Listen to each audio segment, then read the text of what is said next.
मैं ये पूछ रही हूँ कि जब वो वीडियो अगर नहीं बनता है ना, अगर वो वीडियो नहीं बनता तो क्या वो लड़की बोल पाती? अधिकतर मामले में होता ये है कि औरतें जो हैं, लड़कियां जो हैं, छोटी मोटी छेड़छाड़ रात में, दिन में, भीड़ में शिकायत इग्नोर कर जाती है, वो शिकायत नहीं कर पाती या उनको जानकारी खुद नहीं है।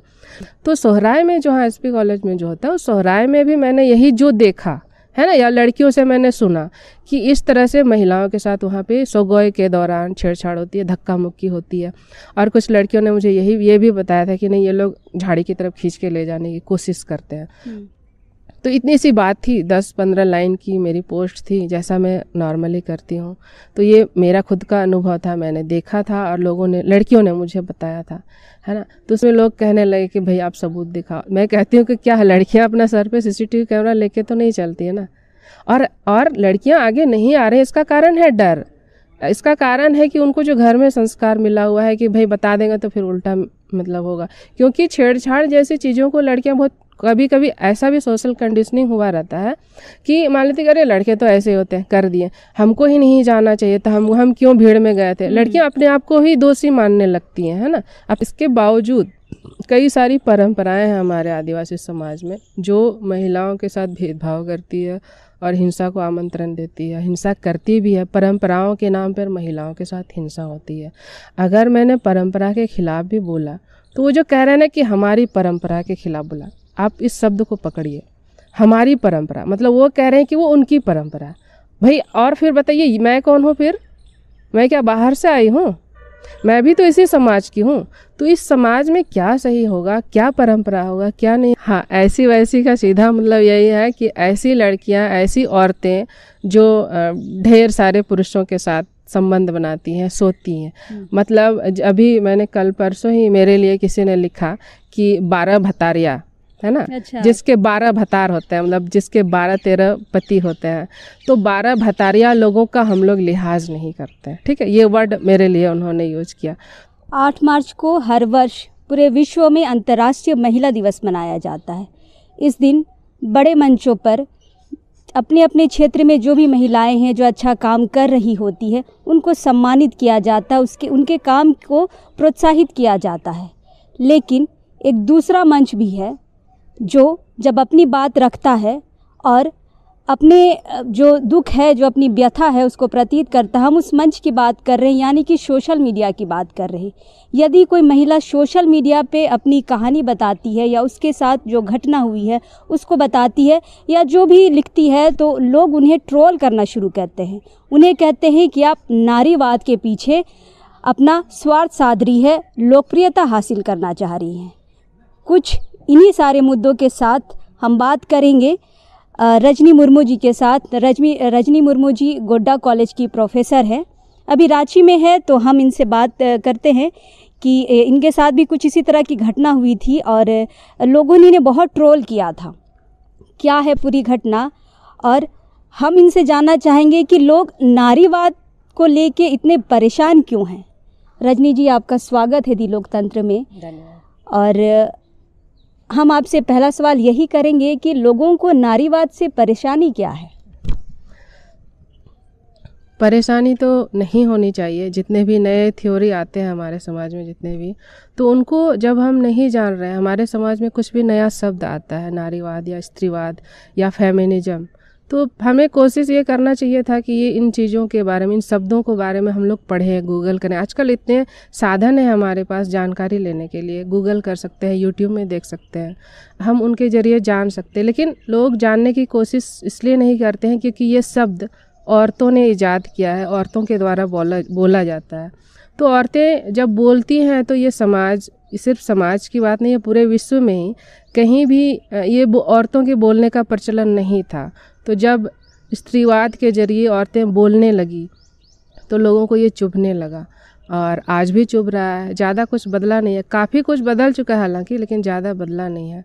अच्छा, क्या है रजनी जी ये नारीवाद? क्या है कि कुछ लोग हैं, जो एक विशेष वर्ग है पुरुषों का, वो घृणा करता है इसे, नारीवाद से?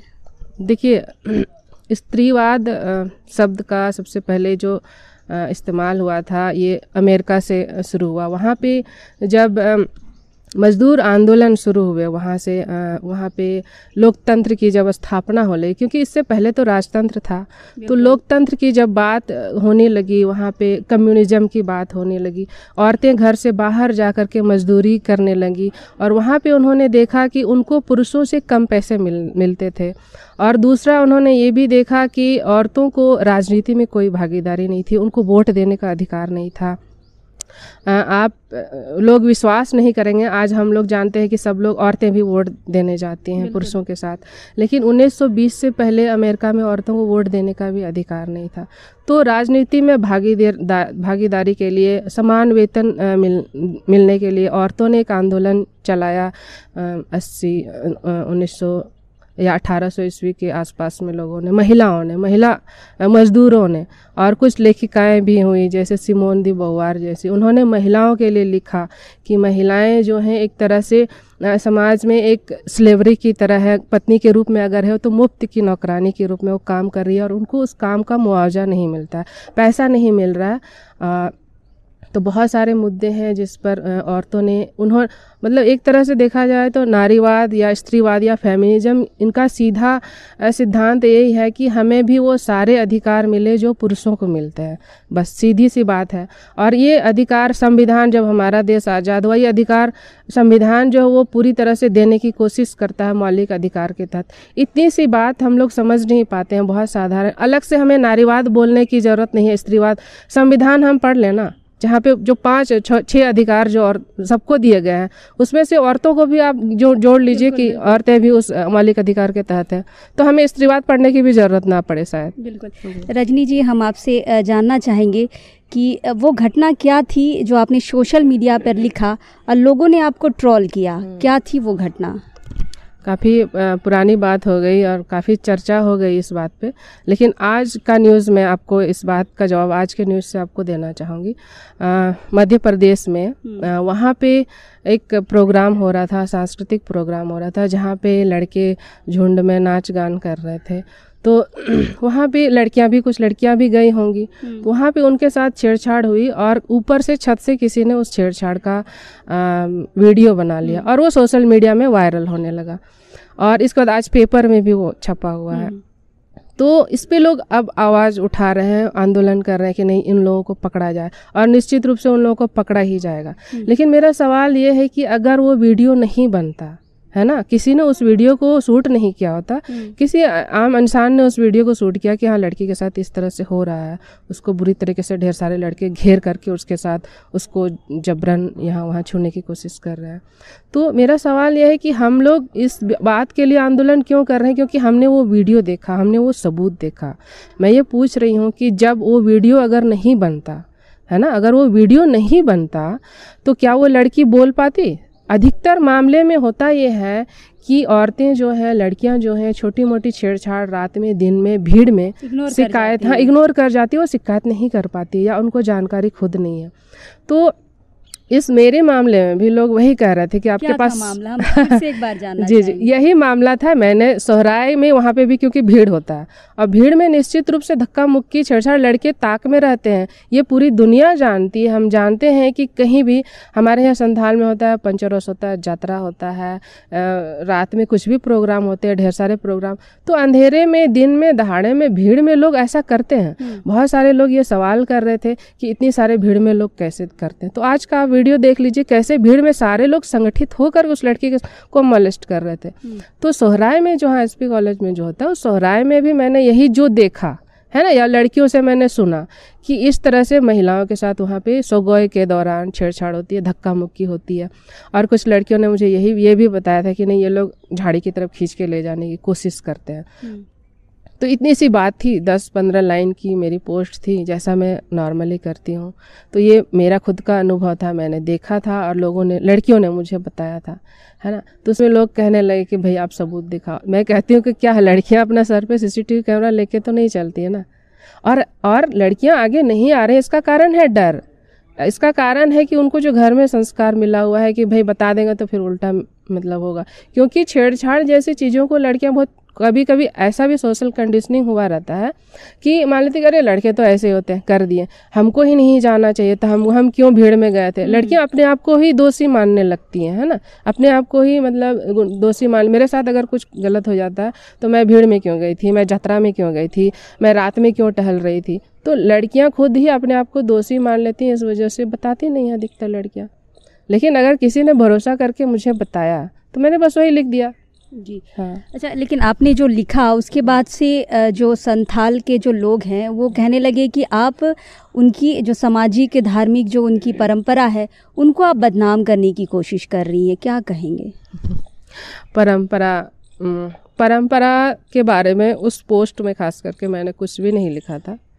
इसके बावजूद कई सारी परंपराएं हैं हमारे आदिवासी समाज में जो महिलाओं के साथ भेदभाव करती है और हिंसा को आमंत्रण देती है, हिंसा करती भी है। परंपराओं के नाम पर महिलाओं के साथ हिंसा होती है।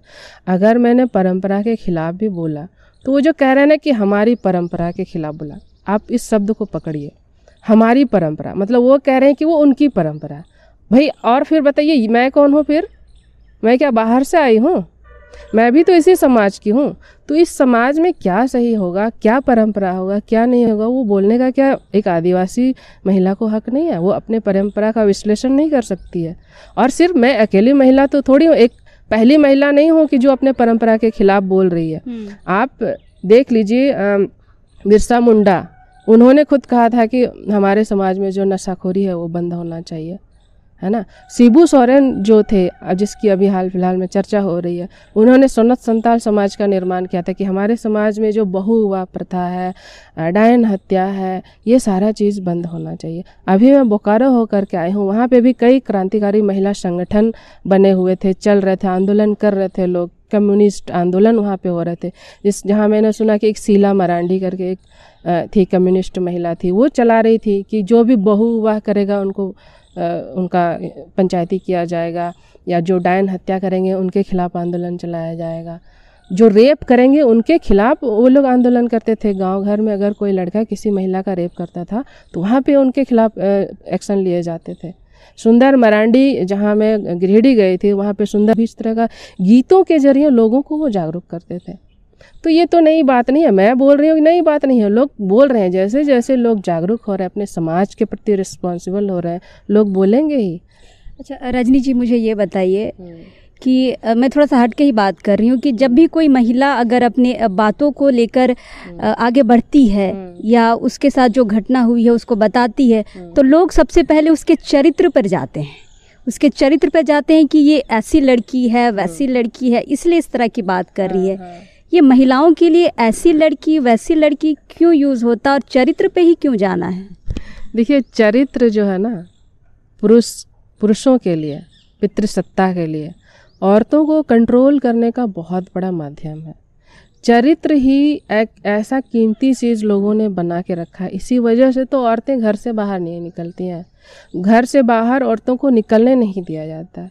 बेटियों को घर में रखा जाता है कि बाहर मत जाओ, बाहर जाओगी तो तुम्हारा किसी लड़का से संपर्क होगा, फिर तुम्हारा ये हो जाएगा, वो हो जाएगा। तो आप बताइए, चरित्र जिसको अगर हम कहें कि स्त्री का जो शरीर है, स्त्री का जो हम कहें कि योनि, इसको बचाने के लिए औरतों को एक तरह से गुलाम बना के रखा जाता है कि आप इस वजह से इस योनि का जो सुचिता है उसको बचा के रखने के लिए वो आपको घर से बाहर नहीं निकलने देंगे। आपको जॉब में कि सुबह 10 बजे जाना है तो शाम 6 बजे तक घुस जाना है। तो ये जो चरित्र की, जो शरीर की जो सुचिता है, ये औरतों को गुलाम बनाने का एक टूल है, एक माध्यम है, और ये इसी के जरिए औरतें गुलाम बनाई जाती हैं। बिल्कुल, मैंने और एक सवाल किया था इसी पे कि हमेशा लड़कियों के लिए 2 वर्ड बहुत यूज़ होते हैं, ऐसी लड़की है, वैसी लड़की है। ऐसी वैसी मतलब क्या है? क्योंकि आप नारीवाद की बात कर रहे हैं तो मैं आपसे जानना चाहूँगी कि ऐसी और वैसी क्या है? हाँ, ऐसी वैसी का सीधा मतलब यही है कि ऐसी लड़कियां, ऐसी औरतें जो ढेर सारे पुरुषों के साथ संबंध बनाती हैं, सोती हैं। मतलब अभी मैंने कल परसों ही मेरे लिए किसी ने लिखा कि 12 भतारिया है ना। अच्छा। जिसके 12 भतार होते हैं, मतलब जिसके 12-13 पति होते हैं, तो 12 भतारिया लोगों का हम लोग लिहाज नहीं करते हैं। ठीक है, ये वर्ड मेरे लिए उन्होंने यूज किया। तो आप सोचिए, और ये एक इंसान नहीं यूज करता, हर कोई कहता है। मेरे बारे में भी लोग यही कहते हैं कि तो 10 लोगों के साथ सोती है ना। जितनी भी आप महिलाओं को देखोगे बोलते हुए, उनको लोग यही बोलेंगे 10 लोगों के साथ सोती। हाँ, तो आप एक चीज़ सोचिए कि पूरे विश्व में सदियों से राजा से लेकर जमींदार से लेकर के आदिवासी समाज में जो कबीला समुदाय होता है, वहाँ का जो राजा होता है, उन सारे लोगों ने हजार पत्नियां रखी है ना। उन्होंने हरम खोल के रखे, उन्होंने वैश्यालय खोल के रखे अपने सुविधाओं के लिए, अपनी ज़रूरत, शारीरिक ज़रूरत पूरी करने के लिए वैश्यालय खोल के रखा है ना। इसके बावजूद पुरुष के लिए इस तरह का शब्द कभी इस्तेमाल नहीं किया गया है ना। औरतें तो अधिकतर औरतें एक इंसान के साथ, एक पुरुष के साथ पूरा जीवन बिता देती हैं, लेकिन उस पुरुष का पता नहीं, मतलब उनका तो रिकॉर्ड रहता है कि आप आदिवासी समाज में ही देख लो, अभी भी कई लोग बोलते हुए आपको मिलेंगे कि आदमी जो है 2 पत्नियां रख सकता है, 3 पत्नियां, मतलब बहाने बना करके कि पहला से बेटी नहीं हुआ बट बेटा नहीं हुआ तो भी बेटा के लिए वो 2 पत्नी रख सकता है, रखते भी हैं आजकल लोग। इसके बावजूद आप अगर कोई औरत बोल रही है तो आप इसको कहेंगे कि इसका तो 12 बता रहा है ना। तो ये गाली, इस तरह की जो गालियां दे करके वो हतोत्साहित करने की कोशिश करते हैं, तो ये इनका कहना है कि आप चुप हो जाओ, आप मत बोलो, आप बोलोगे तो हम लोग आपको ये इल्ज़ाम लगाएंगे आप। बिल्कुल, इसलिए मैंने ये कहा कि जब भी कोई महिला अगर अपनी बात करने के लिए आगे आती है तो सबसे पहले लोग उनके चरित्र पर जाते हैं। चूँकि आप एक शिक्षक हैं तो मैं ये कहना चाहती हूँ कि आपने जो बात रखी वो विद्यार्थियों के लिए रखी थी। विद्यार्थियों को जहाँ पे आपका सपोर्ट करना चाहिए था, विद्यार्थियों ने शायद अभी आपको कोई नोटिस वगैरह कुछ किया है, क्या है ये मामला?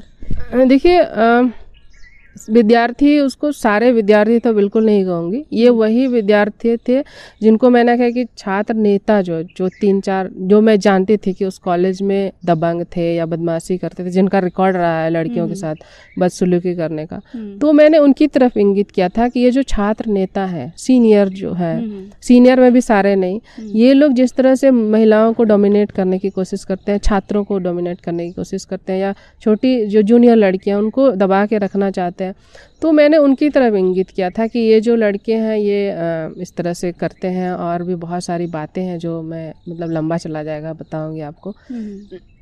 तो उनके खिलाफ मैंने बोला था कि ये ऐसा करते हैं। तो इसके बाद उन्होंने पहले तो नारेबाजी की मेरे खिलाफ कि इसका बिटलाहा कर देंगे। उन्होंने क्या है ये बिटलाहा ऐसे बिटलाहा जो होता है उन लोगों से, हमारे संथाल समाज में उनका किया जाता है जो सेम गोत्र में जो शादी करते हैं। जैसे मैं मुर्मू हूँ तो मुर्मू से अगर मैं कर लूँ तो मेरा बिटलाहा के मतलब सामाजिक बाहर, घर से बाहर बहिष्कार कर दिया, घर से बाहर निकाल दिया जाएगा। या फिर और एक शब्द है जिसको बोलते हैं बाढ़, मतलब उसका दाना पानी बंद, उसको कोई हेल्प नहीं करना, उसको मतलब एक तरह से सामाजिक बहिष्कार। हाँ, उसको मतलब एकदम अकेला अलग थलग कर देना। तो ये बिटलाहा होता है। लेकिन अब बिटलाहा का, पहले बिटलाहा के लिए देखिए बहुत सारा पहले नियम था, लोग बैठते थे, पंच करते थे, वहाँ फैसला होता था। लेकिन आजकल इस बिटलाहा शब्द का इस्तेमाल लोग अपना पावर दिखाने के लिए लोग कर रहे हैं। किसी की बात अच्छी नहीं लगी तो आप उसको बिटलाहा कर दो, है ना। खास करके बिटलाहा जो होता है आजकल महिलाओं का सबसे ज़्यादा किया जाता है। वहाँ पे वो जो लड़के लोग हैं, इससे पहले भी उन्होंने किसी और लड़की, एक आदिवासी लड़की का भी बिटलाहा करने की बात की थी। अच्छा। हाँ, उसका पुतला दहन किया तो किया, लेकिन बिटलाहा वर्ड भी उनके लिए यूज़ किया था। लेकिन आदिवासी समाज में तो ये कहा जाता है कि स्त्री और पुरुष दोनों को समान अधिकार है। जो हिंदू समाज है उससे ज़्यादा जो आदिवासी समाज है उसमें महिलाएं ज़्यादा सुरक्षित हैं, ज़्यादा खुलकर रहती हैं। तो फिर ये भिन्नता क्यों और ये विरोध क्यों? और अगर नारी अगर बोलती है तो उसका चरित्र हनन क्यों? आदिवासी समाज में स्त्रियों को बराबरी का हक दिया गया है। इस बराबरी का मापदंड क्या होगा? मेरे ख्याल से बराबरी का सबसे पहला मापदंड तो ये होगा कि संपत्ति पर स्त्रियों को भी पुरुषों के बराबर दिया जाना चाहिए हक। तो ये हक तो हमारे आदिवासी समाज में स्त्रियों को नहीं है ना। और ये बोलने वाली बात, ये संपत्ति की जो है कहाँ से मिलेगी? मायके से मिलेगी, ससुराल से मिलेगी? हाँ, ये सवाल भी देखिए, अब लड़कियों की बात आई तो आप ये सवाल कर रहे हैं कि भाई मायके से मिलेगी या ससुराल। ये सवाल सच में मतलब अजीबो गरीब है। ये सवाल लड़कों से क्यों नहीं किया जाता कि भाई आपको ससुराल का जब संपत्ति लेना है कि मैं बाप का संपत्ति लेना है। ये सवाल ही मतलब कितना घातक है कि हम लोग कंफ्यूज रहते हैं कि कहाँ से संपत्ति लेंगे। भाई बाप हमको पैदा किया, माँ हमको पैदा किया, तो माँ बाप मेरे लिए रिस्पॉन्सिबल है ना। उन्होंने अपनी जिम्मेदारी उठा करके मुझे पैदा किया, तो वो ना अपनी हिस्सेदारी देंगे। पति से हम हिस्सा क्यों मांगने जाएंगे? पति से इसलिए हिस्सा इसलिए लेते हैं, या संविधान भी देता है कि भाई आप डोमेस्टिक वायलेंस एक्ट के तहत आप आर्थिक सुरक्षा के तहत आप ले सकती हैं, क्योंकि मायके में लोग जानते हैं कि मिलता नहीं है। लेकिन अगर माँ बाप अपनी बेटियों को प्रॉपर्टी राइट देने लगे तो फिर क्या ज़रूरत है उसको हस्बैंड के घर में रहने की भी ज़रूरत ना पड़े, वो अपना घर में रहे। बिल्कुल है ना। रजनी जी, एक और पोस्ट हमने आपका देखा था, अपने बसंत सोरेन को जो दुमका विधायक हैं उनको लेके आपने कुछ पोस्ट किया था। हम आप ही की ज़ुबान से सुनना चाहेंगे, क्या है वो पोस्ट? हाँ जी, देखिए मैं इससे पहले भी बहुत बार बोलती आई हूँ कि आदिवासी समाज में जो है बहुविवाह प्रथा देखिए पूरे विश्व में और हर समुदाय में था, लेकिन जैसे जैसे लोग जागरूक हुए, लोकतांत्रिक हुए, वो ख़त्म होता गया। लेकिन आदिवासी समाज जिस तरह से कस्टमरी लॉ का हवाला दे करके बहुविवाह को अब भी मान्यता देता है, या अपने आप को सोचता है कि नहीं हम लोग कानून से बाहर है ना, हमारी औरतें जो है वो केस नहीं कर सकती हैं, अपने डोमेस्टिक वायलेंस एक्ट की तरह अपना जो आर्थिक सुरक्षा वो नहीं ले सकती, दहेज एक्ट नहीं लगा सकती। इस तरह का ये जो भ्रम इन लोगों ने फैला रखा है कि भाई हमारी औरतें अपने पति के खिलाफ केस ही नहीं कर सकती, कोई केस उस पर लागू ही नहीं होगा। लेकिन ये सरासर झूठ है। मतलब आप अगर आपका जो हस्बैंड है आपके रहते हुए दूसरी शादी करता है ना, और अगर आपने केस कर दिया, एक आदिवासी औरत ने भी केस कर दिया, तो हाँ उस आदमी को 7 साल की जेल होगी, जैसे हिंदू मैरिज एक्ट में होती है, वो एक्ट आप पे भी लागू होगा। तो लोग ये कहते हैं कि कस्टमरी लॉ, जिसका हवाला देखते हैं आर्टिकल 13(3) का जो हवाला देते हैं कि इस आर्टिकल के तहत औरतों को, आदिवासियों को अपना कस्टमरी लॉ फॉलो करने का हक मिला हुआ। लेकिन ये आधी बात वो लोग कहते हैं। पूरी बात ये है कि आप अपना कस्टमरी लॉ फॉलो कर सकते हैं, बशर्ते आप किसी के मौलिक अधिकार का हनन ना कर रहे हो। तो बसंत सोरेन पे क्या था? मैं कह रही हूँ, वहीं पे आ रही हूँ। तो मैं इससे पहले भी बहुत बार बहुविवाह के खिलाफ लिख चुकी थी। तो जैसे ही मैंने देखा सोशल मीडिया में उनकी एक फ़ोटो, अखबारों में भी, हाँ अखबार में तो ये आया कि वो अपनी पत्नी से तलाक ले रहे हैं, लेकिन सोशल मीडिया में ये आया कि उनकी जो है दूसरी पत्नी है, और जो गैर आदिवासी हैं जो भी हैं उनकी दूसरी पत्नी है, और ये शायद मुझे पहले से भी पता था कि ना कर रहे हैं। तो बसंत सोरेन पे क्या था? मैं कह रही हूँ, वहीं पे आ रही हूँ। तो मैं इससे पहले भी बहुत बार बहुविवाह के खिलाफ लिख चुकी थी।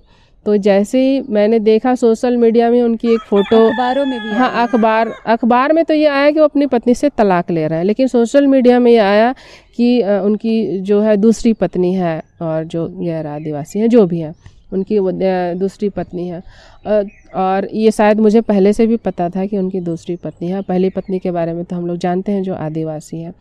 तो ये बड़ा गंभीर मामला है कि एक हमारे गांव के मूर्ख लोग, अनपढ़ लोग अगर इस तरह का व्यवहार करते हैं तो उसको सुधारा जा सकता है, समझाया जा सकता है। लेकिन हमारे झारखंड का एक विधायक जो संवैधानिक पद पर बैठा हुआ, जो लोगों का नेतृत्व करता है, वही अगर इस तरह का काम कर रहा है, ये तो प्रूफ हो गया कि भाई हाँ उसकी 2 पत्नियां हैं, इसमें कोई शक नहीं है ना। हमारे पास उनकी तस्वीरें वायरल हो रही है, भले हमने नहीं लगाया, लेकिन उनकी तस्वीरें हैं हमारे पास।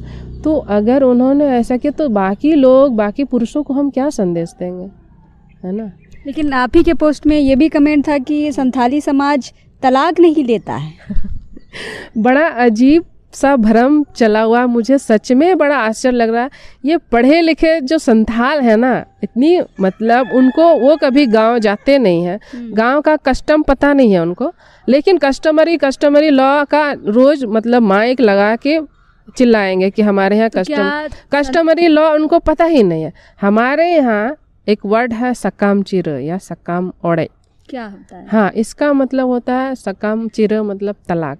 अच्छा। और ये तलाक कुछ समय पहले, आज भी सुदूर गांव में बड़ी मात्रा में होता है, गांव में तलाक ले लेते हैं, मतलब विवाह विच्छेद उन दोनों का हो जाता है। और उस विवाह विच्छेद में लड़की को, अगर वो बाल बच्चेदार है, उनकी बेटी है खास करके, तो उनको कोई मुआवजा नहीं मिलता है, कोई मेंटेनेंस नहीं मिलता है, कोई भरण पोषण नहीं मिलता है, कोई एलिमनी नहीं मिलता है। वहाँ पे लड़की को सिर्फ उनका माँ बाप ने जो उनको भेजा था बर्तन वगैरह, कढ़ाई वगैरह या घड़ा वगैरह जो यूज हो गया है, घिस गया है यूज कर करके, वही सब वापस कर दिया जाता है, कुछ तो मिलता नहीं है। तो यही है सकाम चिरा। और इसमें लोग कह रहे, इसलिए मैंने वो सकाम चिरा पे भी एक पोस्ट लिख दिया। तो वो लोग कह रहे थे कि नहीं हमारे यहाँ तो तलाक ही नहीं होता है। तलाक होता है और थोक के भाव में होता है तलाक। कई बड़े बड़े लोग लिख रहे थे कि संथाल समाज में तो तलाक नहीं होता है। तलाक होता है जबरदस्त, भले तलाक शब्द नहीं है लेकिन कुछ और शब्द तो है हमारे पास, सकाम चिरा है हमारे यहाँ।